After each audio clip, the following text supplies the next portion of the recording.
Oh, good morning, everyone.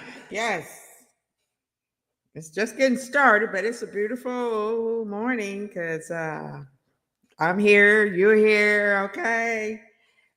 We make it beautiful. It's going to be beautiful regardless if we make it or not. It's going to be beautiful. So, hey, we in there. We in the beauty. And that's why we want to stay. But uh, some things are temporary and some things are permanent. My love for freedom and fairness is eternal. That's forever. But today I want to talk about relationships. I just want to say right now that I am not in a relationship. I haven't been in a relationship and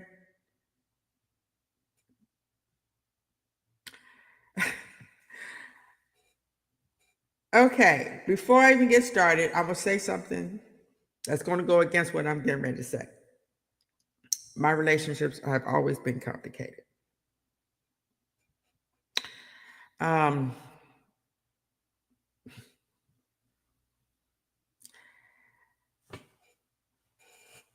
because it never was a 50-50 representing close to that. It was, I'm with you right now kind of thing until I ain't. That's kind of like it was. Because I am more of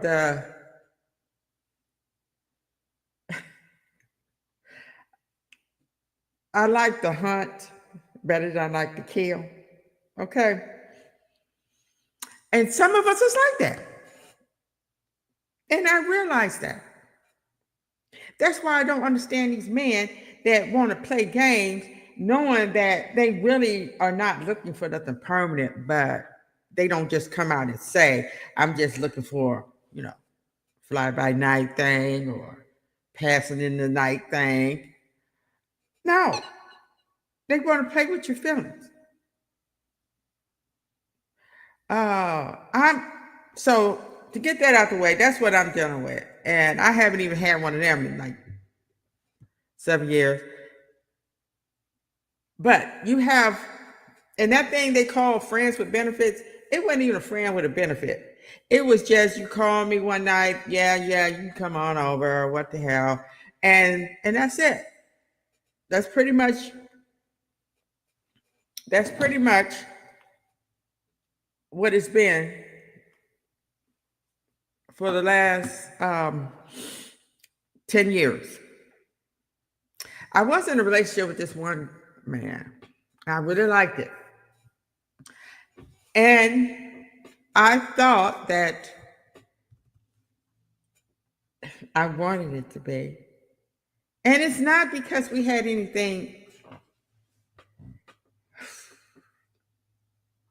future. I'll just put it that way, because we did have a few things in common. And they was all in the bedroom. But I would like for it to last a bit longer than it did. But I found myself not wanting to share. And that was not going to happen. Because most men that are good in the bed, a lot of them, they want to spread the love around. And I didn't want it. I didn't feel like we should be in a definite relationship, but I did want it to be, let's just say, I wanted to keep pretending that it wasn't like that. Well, let's talk about relationships, because I feel like after being out of a relationship, I could see the trees I could be in the forest and still see the tree. Um, and after seeing and reading about these relationships that are ending up the way they do, and also seeing my kids have relationships that don't last, I've realized it's a common problem. Now, relationships shouldn't be complicated. It shouldn't be. And I realize that now. That's why I've made my mind up, because I had to tell this one guy, I'm tired of being treated like a hoe, a cheap hoe at that. You know, it was okay. I was willing to put up with that just to feel the touch of a man, but it ain't even about that no more. And it's not like it was in the olden days where you had to accept what came your way. You got in relationships to appease your family, your mom and dad, or shotgun weddings, or being with somebody because you don't want to be alone. And most women had to get married to survive because they wasn't able to get jobs like they wanted. They wasn't able to survive without a man. A lot of them, it's hard to believe that I was growing up just for a short period, a time where a woman couldn't even open up a checking account, a savings account, or own land and stuff like that. We never questioned. Of course, in my home, you weren't allowed to ask questions, but we didn't wonder why everything was in daddy's name. Okay. So what we're going to do now is ask questions on the first date. Not just, get high and drink and, have a good time. No, you got to ask questions. Okay. I forgot to bring my question. Here's just a few questions that I was telling my kids to ask, but I know they probably never did. I'll be right back.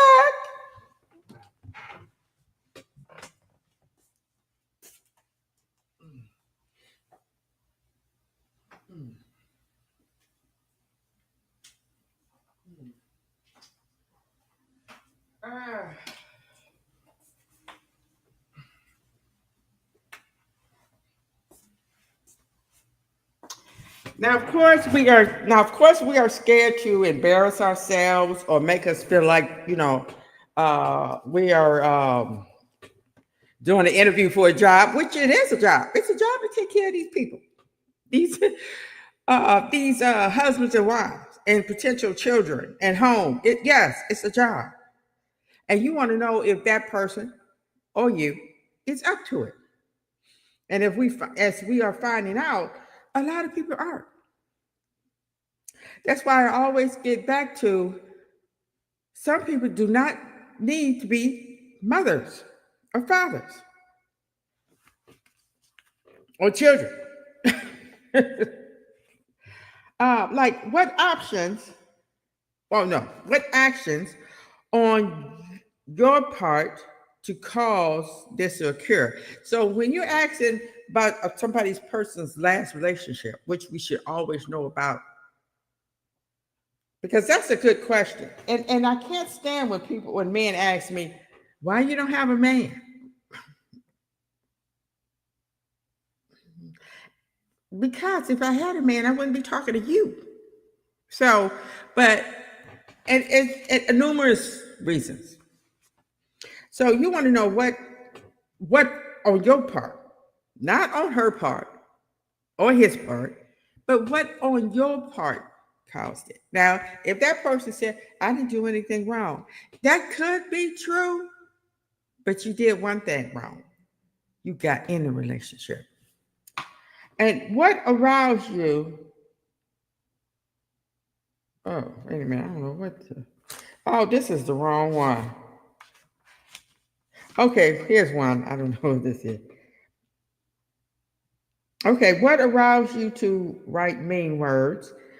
Who provoked you to do wrong? Will you appease a pen in the midst of your marriage commitment at times of conflict? So these are not the questions that I thought of. Okay. But you have to know, how would they react to turmoil in a relationship? Because you have to expect that.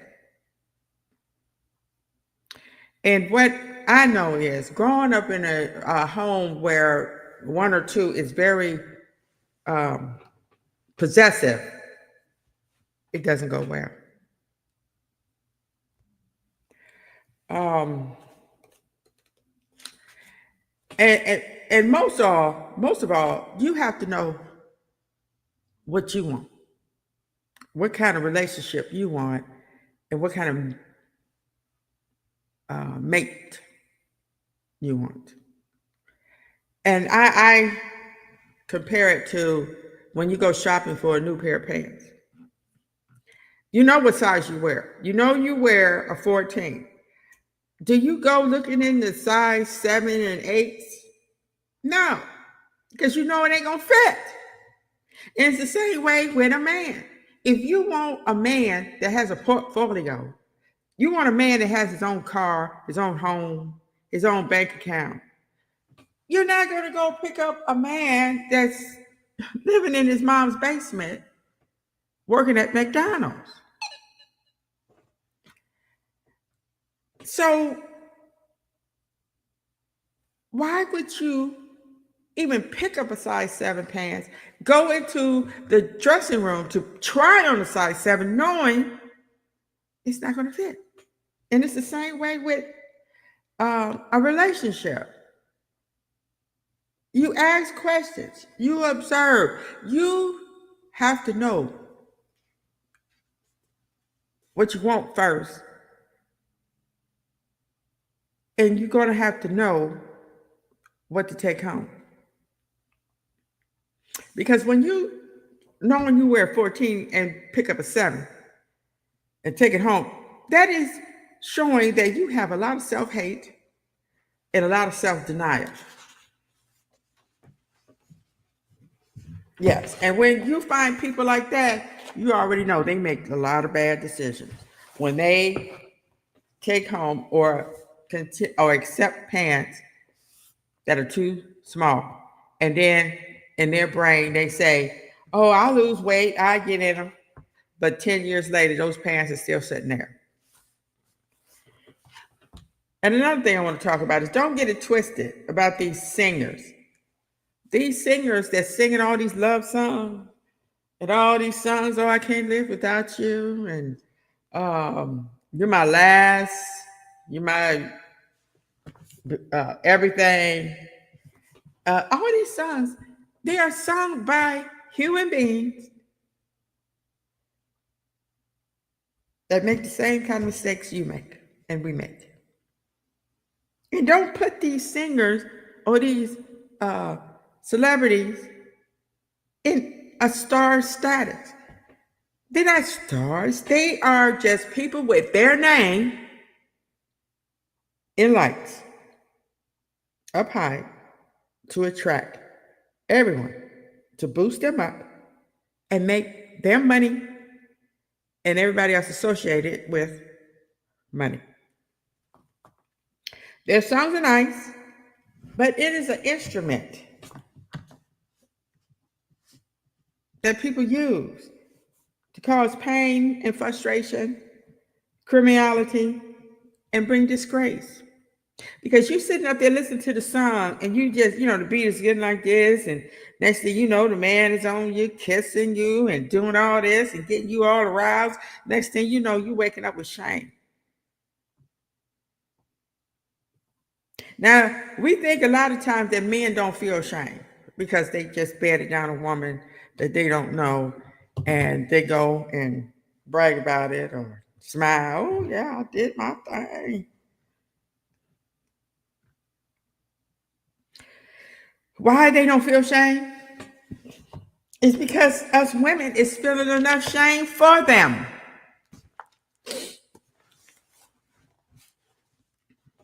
So stop feeling shame. And the only way you're going to stop feeling shame if you stop indulging in this behavior. Because you know all these love songs, oh, I want to love you down, I want to sex you up. You don't hear them singing about I want to help you build a business. You don't hear them singing songs that I'm going to give you a beautiful home.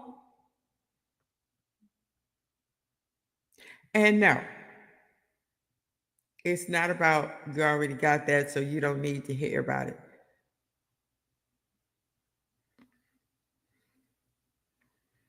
Distant lover. The songs are to make money and all the other things, and it brings you joy. It's a lot of good, nice songs out there to bring you joy. But do we really listen to those songs and really implement those songs? Like that one song that came out, we're headed for self-destruction. We didn't listen to that. We kept on self-destructing. But when it came down, I want to sex you out. Oh, we did that all day long. We did that going to come. And we have forgot in that the disgrace you bring not just on yourself, but your family too. A lot of this. We don't talk about it as much. But yes, us parents feel shame. We do. We really feel disgraced. And women have to get back to their goddessness status. And we have to become queens and kings again. Every town should have a queen, should have a king. And that is a kind of leadership role that, because I hear a lot of times you hear about, oh, everybody went to their house to get to hang out and to get candy. No, we need people to hang out and learn wisdom and learn how to respect themselves and others. Not just a home that you can go and get candy from and hang out and just a place to be. Because you know what happens? They start doing that when they get grown, but hanging out in bars and clubs. Instead of candy, they drinking alcohol. And most of all, we need to start doing an evaluation of our life. We need to evaluate our future. We need to evaluate our past. We need to start focusing on our passion and our strengths and our weaknesses. And I have been asked that before. And a lot of times the jobs ask you that. And I come up with some I came up with some stupid answers when it comes to my weakness. Because I didn't want to really say, because I really didn't know. Because it was just so many. I didn't know which one to choose from. And I didn't know really what a weakness is. I didn't know what a strength is. Because you hear that still, oh, yeah, she's strong. She's a strong black woman. Ain't no more strong black women. They gone. They left in the 70s. Yep.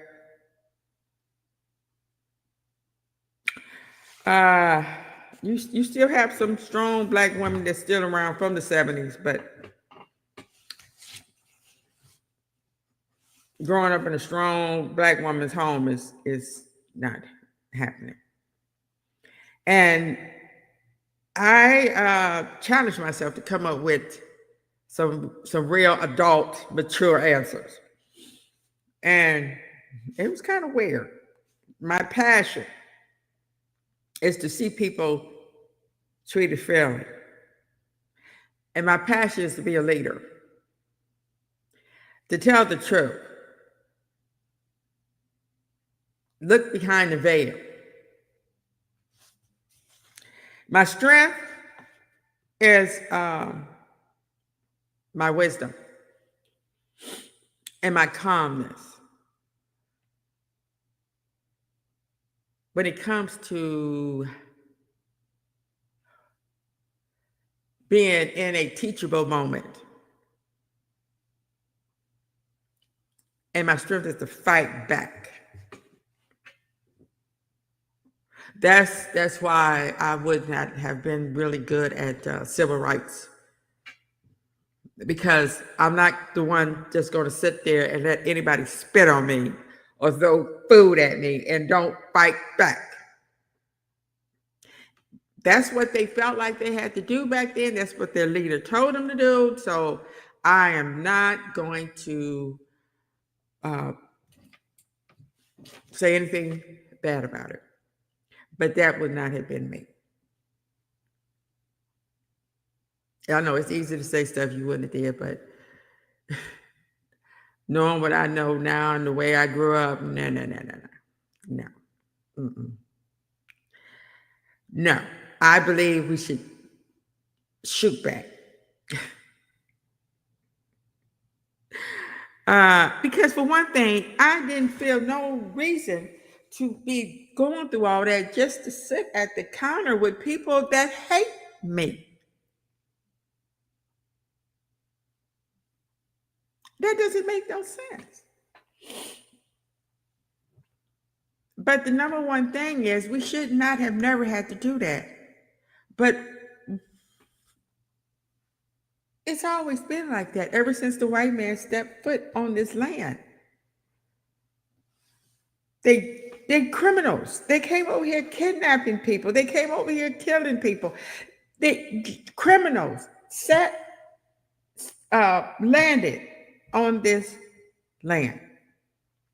Now, my weakness, my family, which is also my strength, is my family. Because I believe that it's up to me to be the kind of ancestor that they need. Okay? When that time's come.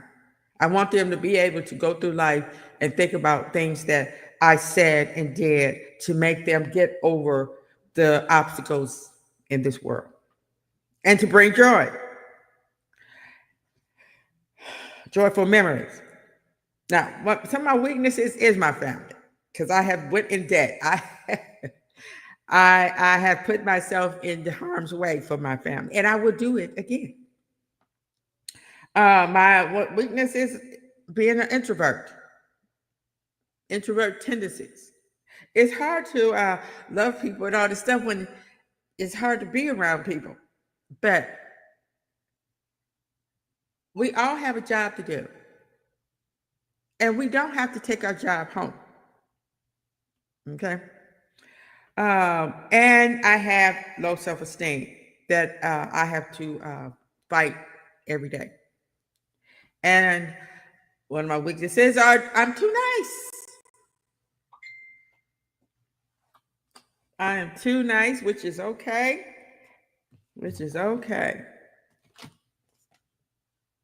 And another thing I want to say to women is when a man says, well, sometimes women say this too. When a man or woman says he can't live without you, don't think it's flattering or lovable. Oh, he loves me so much. No. You need to start devising a plan to get away from this person. Because proof is in the pudding. Too many really mean that. And they will kill you. So what you need to tell them is, if you can't live without me, you're going to have to die without me. No explanation needed. Because it's too many fish in the sea.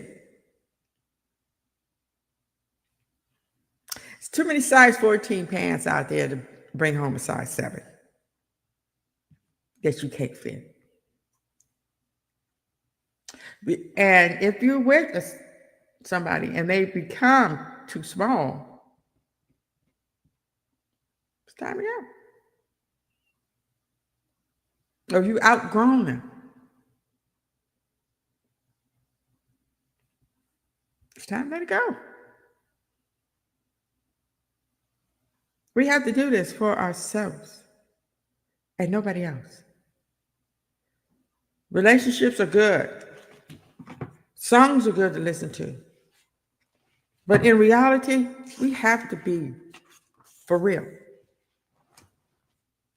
I would love to play that song, Be For Real, but they might, um, they will mute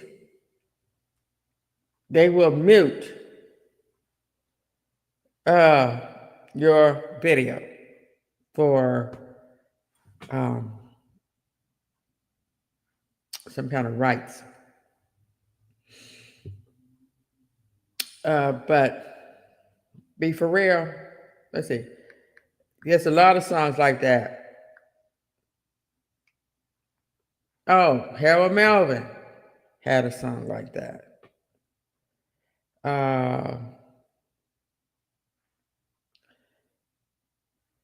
Let's see.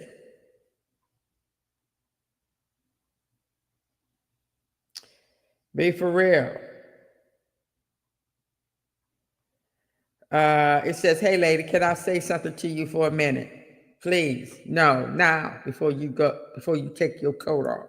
I got something to tell you. Why is it every time we go out on the town, we get around our friends, you're always talking about what you got? All the fancy clothes, the pretty cars, the big diamond rings, the mink coats. Is you for real? No, I don't think you are.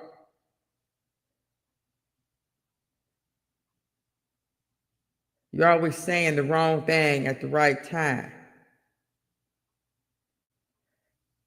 The best I could tell you is what my mother told me as I was coming up. She used to say, son, chances go around. Yes. Yes. Just like happiness and sadness, it goes around. You're going to have some happiness, some sadness going to come, then the happiness going to come. It goes around. And chances do too. How many people done been up and now you see them, dang. She said the same people you meet going up, they made the same old faces coming down. So, time to be for real. Thank you for listening. Have a wonderful, wonderful day.